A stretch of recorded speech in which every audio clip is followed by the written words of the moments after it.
Hello and welcome, everyone.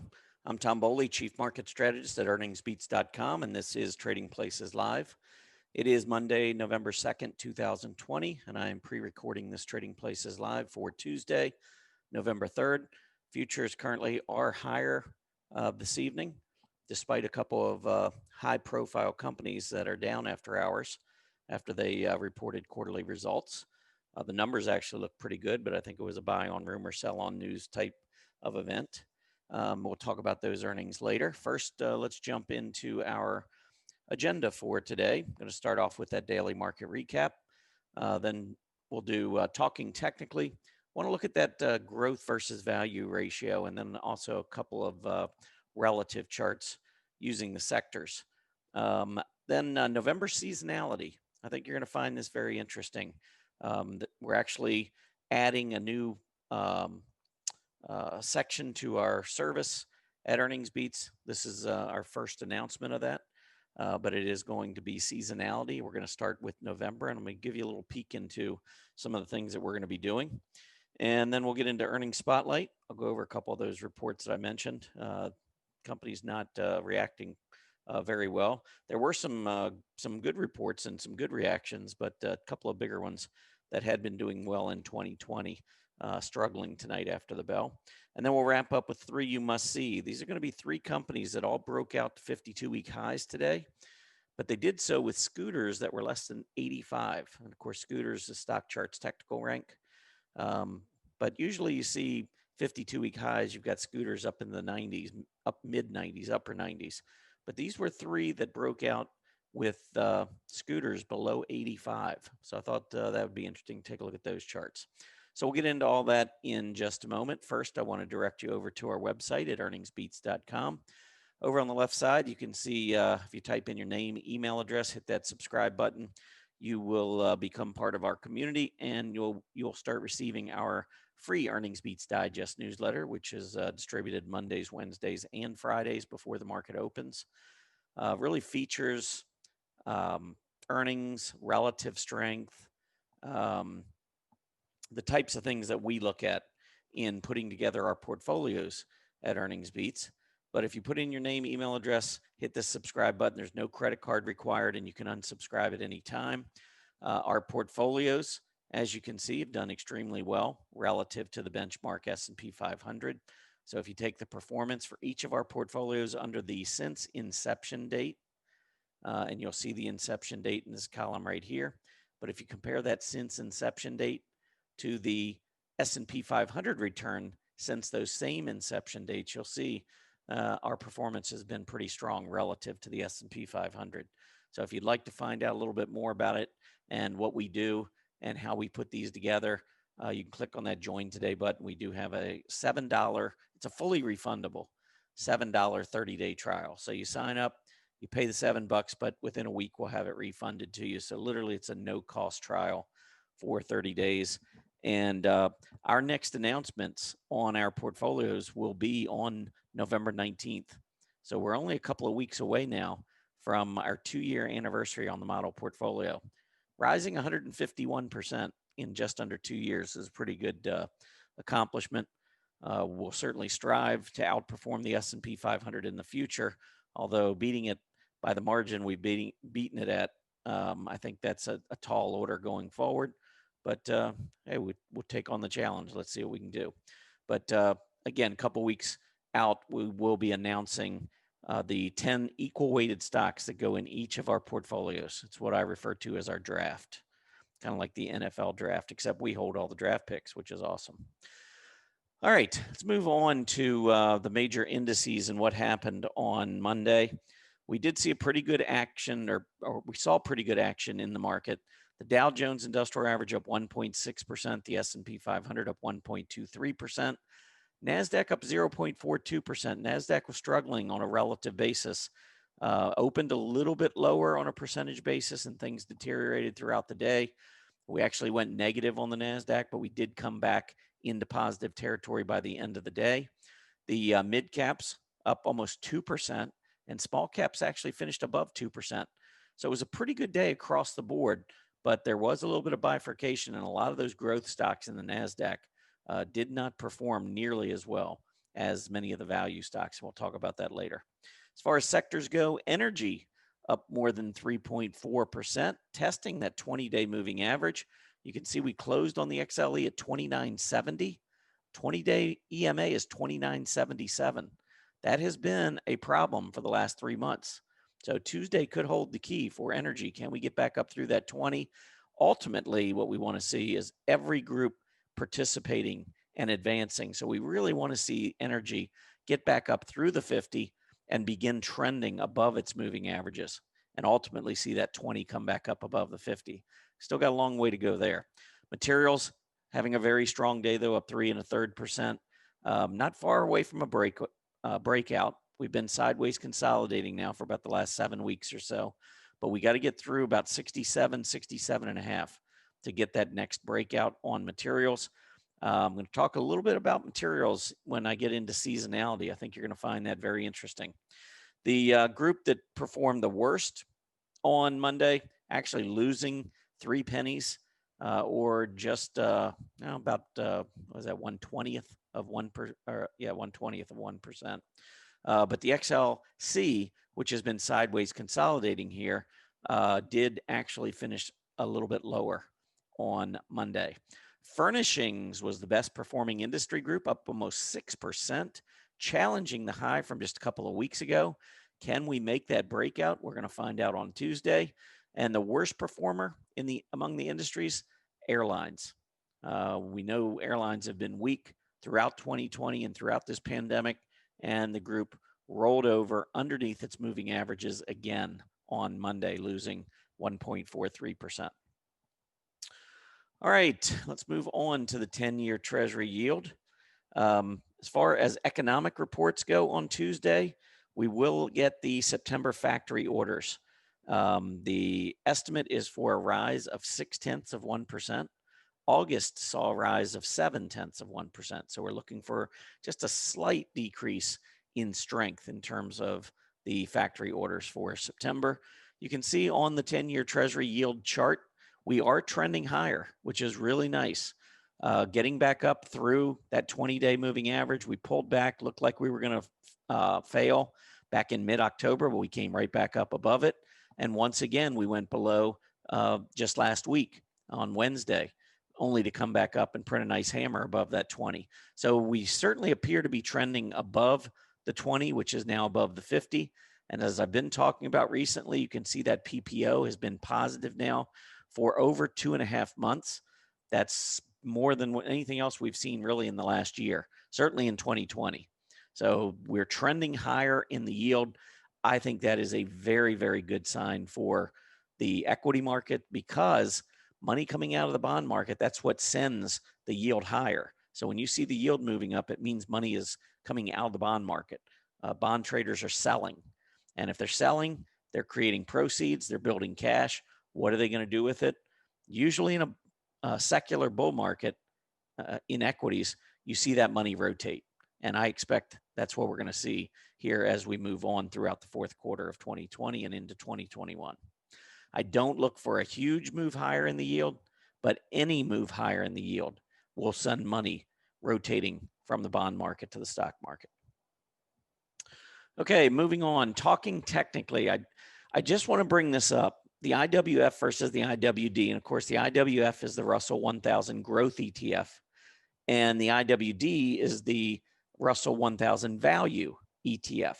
So all we're doing with this is just showing a ratio, taking the growth divided by the value.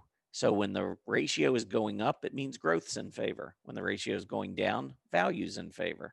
Well, you can see the last 2 days, we have had a very, very steep drop. This is not unusual.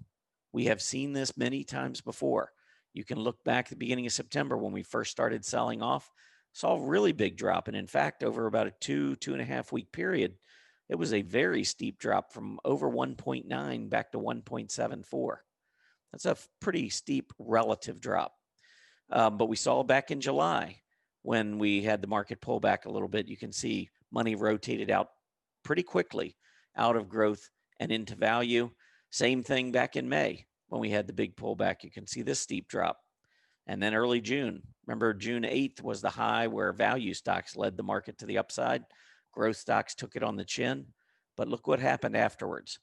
Thing we have to remember is we're still in an extremely low interest rate environment. Even though the 10-year Treasury yield is moving up, rates are still incredibly low.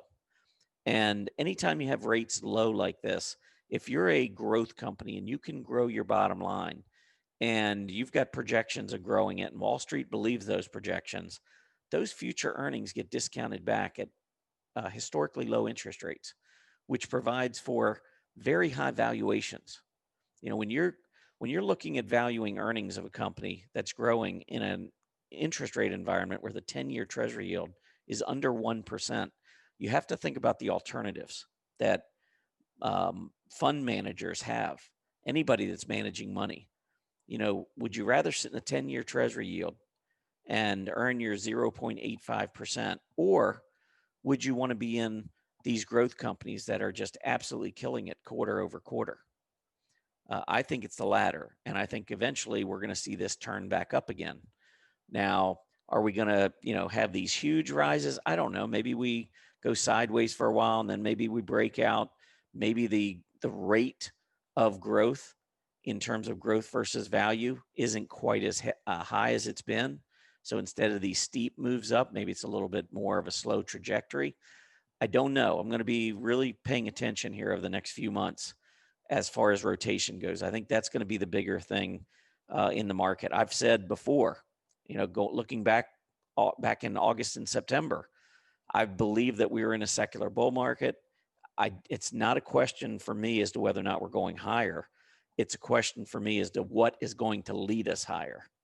And that is what we're trying to see right now. I mean, since we topped in September, are the growth stocks going to break out again versus value? If they do, we want to make sure we're in those. If they don't, and especially if this begins to break down, I'm just going to annotate this because there's an important line that I'm watching very closely here, and it's right there. You can see this top back in May, 1.69. We went through it. We came back down. We tested it, and we went to a new high. We do not want to go back down and lose that level, in my opinion. So we still got some room, and we've got a couple of other levels that could hold as support, but we just lost this short-term support here about 1.79, and the next one, 1.74, 1.71, and then the biggie at 1.69. I think if we lose that 1.69, it certainly means we should be reevaluating, I should say, the rotation and where we want to be in the market. Okay, I'm going to move on. I want to go into, still going to stick with talking technically here, but I want to go into these, the relative strength of the sectors, because energy had a great day today. Mentioned that at the top of the show, but look at the relative chart. This is a weekly relative chart of energy versus the S&P 500. We are starting to turn up a little bit. Is this going to be have we finally hit that bottom? Are we ready to take off? I don't know. I'm not ready to make that call. I don't try to be a hero when it comes to relative strength. I want to see the relative strength. I don't want to try to predict it. I don't want to try to be the person that calls the exact bottom and when energy begins to run. We've seen this before where we've had these slight moves to the upside, even a better move here after the big drop in February and March, only to move to new 52-week relative lows. So I'm not ready to make this call. Now, one thing I do think that it's important that we take a look at is I'm going to pull up that XLC, which is communication services, because that was the worst performer today. But look at the difference here. Communication services now has put in 4 relative tops at 0.0181. We're pulling back again, which is not surprising. Every time we've gotten up here, we've pulled back. But I believe we're going to get a breakout. I think communication services is going to break out to the upside. I don't know if it's going to be this week, next week, December, January. I don't know. Maybe we consolidate for a while. Again, this is part of that rotation that I want to look at. But there would be nothing bearish that I could possibly come up with if we see this breakout above this quadruple top. So definitely be looking for that. Pay attention. See if we can get that breakout. All right, November seasonality. So this is something we're going to start at Earnings Beats, a monthly service that we're going. It's going to be part of our regular service, but we're going to update it for our members each month. And so took a look at November, and there's some interesting historical facts that I think you need to be aware of. First of all, I'm going to start with sectors. Over the last 20 years, and normally when you pull this up, you'll have a 5-year default. That's what it comes down to. You can see that the XLE, and actually let me just type this in. So actually it was XLB. When you look at the default 5 years, you can see the last 5 years, November's been up every year. And it's averaged going up 3.6%. Well, if we drag this back 20 years, you can see 90% of November's materials has moved higher. 90% is pretty strong percent. That's going to at least make me aware of the fact that materials likes this time of year. 63% in December. And the average return in November, 3.4%, December 1.0. And if you look over the calendar quarter here, that's 5.8% on average over the last 20 years, starting in October. Now, if I go back here and just pull up, let's get back out of this. So if I just pull up the XLB and we take a look at the XLB, I mean, it was October. So October made a move, pulled back, and now it's starting to run again. October, November, December, we tend to average. Well, we don't tend to. That is our average. Our average is 5.8% in the fourth quarter. So I would be, simply based on history, I'd be looking for this breakout above 67 and maybe get a run up to about 68, 69, which would be that, 5-6%. So that's one thing to keep in mind with seasonality. The next thing I want to show you, another group that had a really strong day today was industrials. Well, look at industrials last 5 years, up every year, averaging almost 5%. And if we go back 20 years, just like materials, industrials have been up 90% of those years. So 18 out of 20 years, averaging 3.3%. These materials and industrials, this is their month, November. Now I can go in and I can show you some individual groups, industry groups that are in some other areas, like in technologies. There's two that I think you need to be aware of. The DJUSAI, last 5 years, up 100% of the time in November. Last 20 years, up 90% of the time in November, averaging 4.5%. Another area within technology, electrical components, 100% of the time, last 5 years, averaging 4%. Go back 20 years, up 85% of the time, averaging 4.6%. All right, let's move on. How about the industrials? What areas of industrials are strong? Well, how about industrial machinery? 100% of the time, last 5 years, averaging 5.7%. Look at the last 20 years, 85% of the time higher, 4.8% average return. April is 3.9, but nothing else is even close. Industrial machinery likes November. Now, the other thing that's very interesting is if we go into the industry relative strength and we go down and we look at the XLI, all this information is available to our members, by the way. If you're an annual member at Earnings Beats, we send you this industry chart list. So imagine knowing that industrials do well. We know that this group tends to do very well in October, and look at their relative strength as we go into October. It's pointing straight up.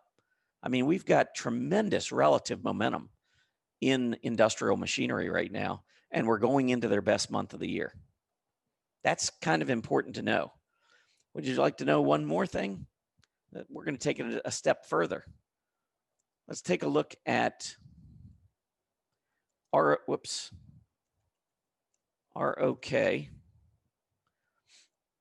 80% of the time, last 5 years, up 6.7% average. Let's go back the last 20 years.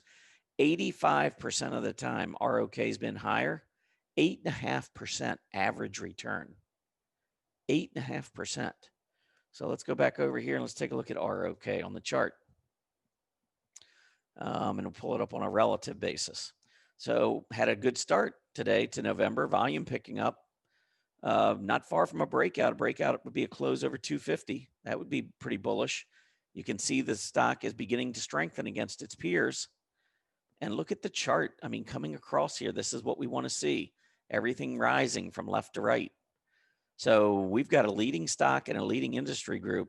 And both of these tend to do very well in November. And it's November 2nd. So this, I don't like to buy stocks simply based on seasonality, but I do like to use it as confirmation. And I think this is confirming that industrial machinery is strong. Of course, it's within the industrial sector, which is strong. And now here we've got Rockwell Automation, ticker symbol ROK, which is strong. And so this is a stock that I certainly would be thinking about. Let's go another step, and let's go out to the DJUS. Which one was it? HR. All right. So here, last 5 years, up 100% of the time, 7.5% average return. Go back the last 20 years, 90% of the time it's been higher, averaging 5.3% in the month of November. So what does the DJUSHR look like? Well, on a regular absolute basis, you can see it's trending up. Had a very nice day to start the day. What about relative strength? Let's see if I can pull this up for you. So here you can see commercial vehicles. Look at the strength. Look at the relative strength. This is accelerating so fast. So this is a group that money is being poured into. Industrials heading into November, very strong seasonally. They're starting to show more life. This group, strong seasonally, very strong on a relative basis. So you want the leader here? It's Deere. Deere and Company, DE. Pull it up on a relative chart. Look at this chart. Prices moving up, just got off the 50-day, starting to bounce off the 50-day. Here's your commercial vehicles group moving up. Deere versus commercial vehicles on the rise, killing the S&P 500, and commercial vehicles breaking out to a new 52-week relative high versus the S&P. You got it all. So this is another feature of our service at Earnings Beats that we're going to be adding. I think it's just another great piece of research that we do for our members. I'll give you one more group, and this is in the materials area because materials is strong. Need to know that steel, for the last 5 years higher, averaging 7.3%. And over the last 20 years, it's only gone up 7 out of 10 years, or 7 out of 10. Yeah, 7 out of 10 years, 14 in the last 20. But it does average 5.5%, which is more than double any other month of the year. So November is a strong month for steel as well. All right, let's keep moving. I'm going to move into the earnings spotlight. I wanted to go over, let me pull up a couple of these. First of all, PayPal. So PayPal beat. It was actually a pretty good report. They beat on their bottom line, $1.07 versus 94 cents. Stock's down almost 6% in after hours. Now that would take it down about $10 into the mid 170s. I suspect we're going to see support somewhere around 170 to 175. But I think we could open there on Tuesday morning, maybe in the mid 170s, $10, $11, $12. That was what I think we were looking at. So don't be surprised if PayPal challenges this support level tomorrow.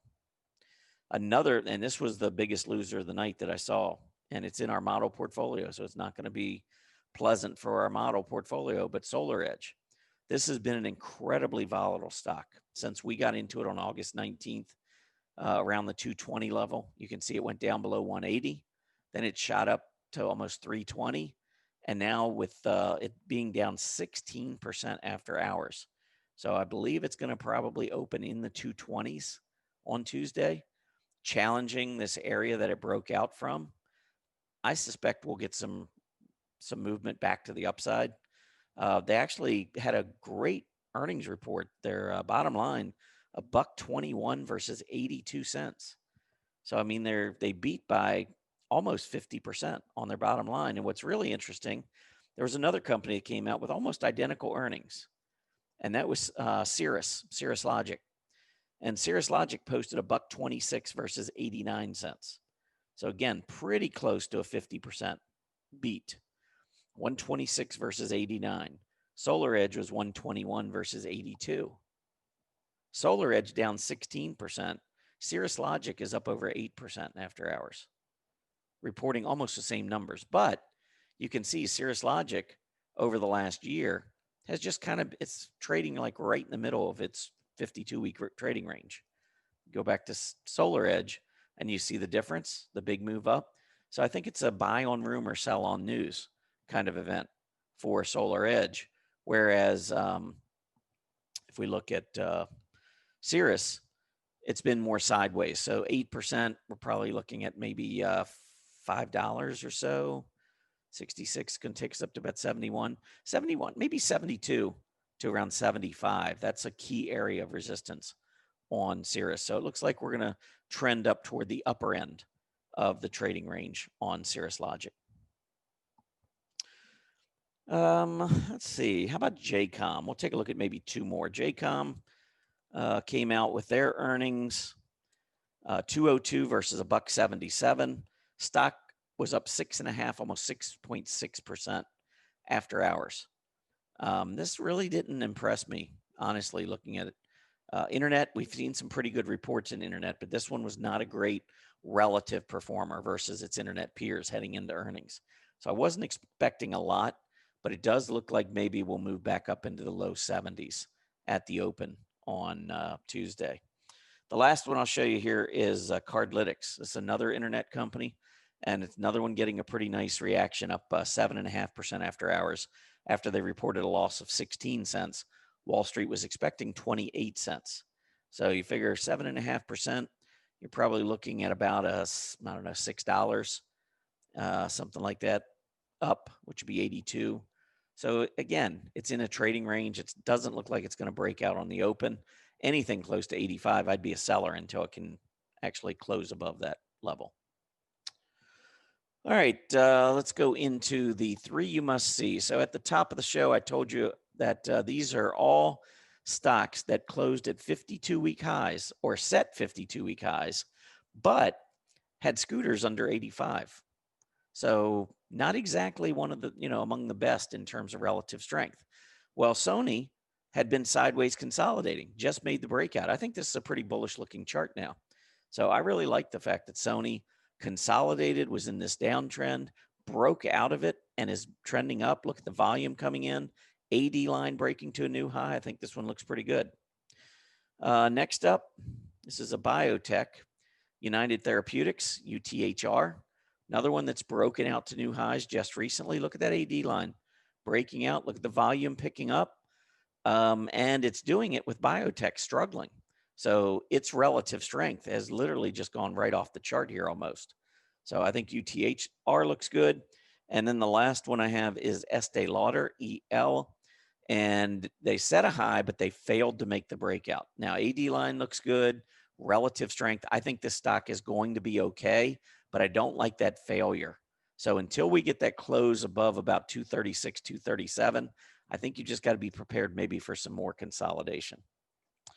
All right, that is it. I do want to just make sure everyone's aware. Go on over to earningsbeats.com. Love to have you sign up for our free Earnings Beats Digest newsletter here. Or if you want to check out our service and check out that seasonality, we're going to be adding that to our website here in the next couple of days. Make sure you sign up for a free trial there. It's actually a no-cost trial. You pay $7, and then you get refunded. Anyhow, everybody have a great day. It is election day. Make sure you get out there and vote. And I'll see everybody on Wednesday over at earningsbeats.com. Happy trading, everyone. Hey, Grayson Rose here with StockCharts. Thank you so much for watching. I hope you enjoyed that video. If you did, consider giving it a like down below, maybe leave us a comment, and if you're new to the channel, you can subscribe at the link up above. We're gonna bring you daily content from an incredible collection of technical analysts and financial experts.